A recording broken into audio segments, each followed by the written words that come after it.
Ikhwani, ini masalah besar sekali. Dan masalah ini muncul di masa sekarang 50 tahun yang lalu sampai saat. Yaitu, tidak boleh orang tidak punya ijazah bicara tentang agama. Berarti, orang yang punya ijazah, ini ahli agama yang boleh bicara, walaupun dia bodoh. Kalau kita berkata tidak ada bid'ah kecuali berkataan ini, kata ini bid'ah. Berkataan ini menghancurkan agama. Bukan engkau mempunyai ijazah, artinya engkau ahli untuk berbicara tentang agama. Boleh engkau mempunyai ijazah, tapi palsu. Walaupun dari kuliah yang paling besar, yang paling baik di dunia. Ijazah tidak berarti engkau ahli ilmu. Engkau tidak mempunyai ijazah, tidak berarti engkau bodoh dalam agama. Ulama dahulu, sebelum ada akademi, mana ijazah mereka? Tidak ada ijazah mereka. Semua ini masalah duniawi. Untuk mereka bisa ada tugas, kejabatan, ada kedudukan tinggi di antara manusia.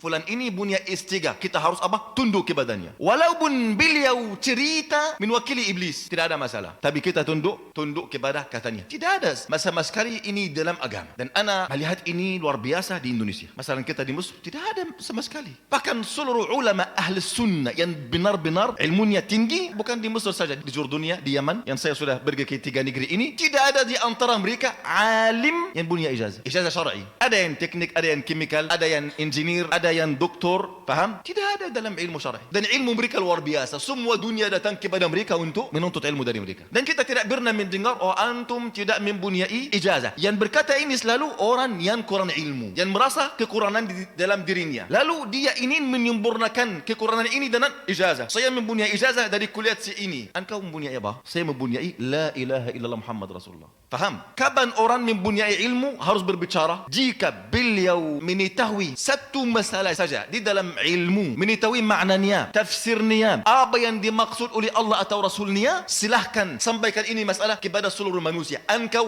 wajib untuk dakwah dengan masalah ini. Dakwah bukan hanya orang yang sudah lulus S durian saja. Tidak ada ini dalam agama sama sekali. Tidak ada. Nabi bersabda, "Ballighu anni walau ayah." Walaupun satu ayat saja. Engkau sudah mengetahui berapa ayat, berapa masalah syar'iyah, berapa hadis dari Nabi SAW, engkau wajib sampaikan ini kepada manusia. Orang yang berbicara tidak harus orang bicara tentang agama kecuali yang mempunyai ijazah syar'iyah. Beliau melawani hadis Nabi SAW. Allah tabaraka wa ta'ala dalam banyak ayat dari Al-Quran, "Kuntum khaira ummatin ukhrijat linnas." Kalian adalah sebaik-baik umat yang dikeluarkan untuk manusia. Apa sifat umat ini? Ta'muruna bil ma'rufi wa tanhauna 'anil munkari wa tu'minuna billah. Kalian amar ma'ruf, nahi 'anil munkar, beriman kepada Allah. Saya sebagai orang tidak mempunyai ijazah sama sekali, ingin masuk dalam khairu ummah. Bagaimana engkau mengharamkan untuk saya berbicara tentang agama? Siapa yang memiliki hak ini? Siapa di antara manusia yang memiliki hak berkata, engkau boleh bicara, engkau tidak boleh bicara? Engkau lulus dari mana? Saya lulus dari, masalah dari Zaid bin Sabit. Tidak boleh engkau bicara tentang agama. Engkau lulus dari mana? Saya lulus dari ini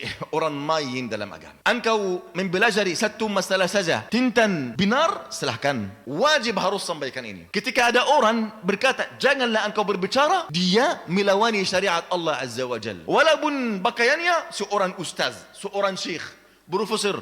Semua ini masalah duniawi. Wa ma kana lillahi baqiya. Apa yang untuk Allah, apa yang benar-benar untuk agamanya akan tetap dan berada terus. Apa untuk hawa nafsu, apa untuk dunia, ini akan hilang dan terputus. Wal'iyadu billah.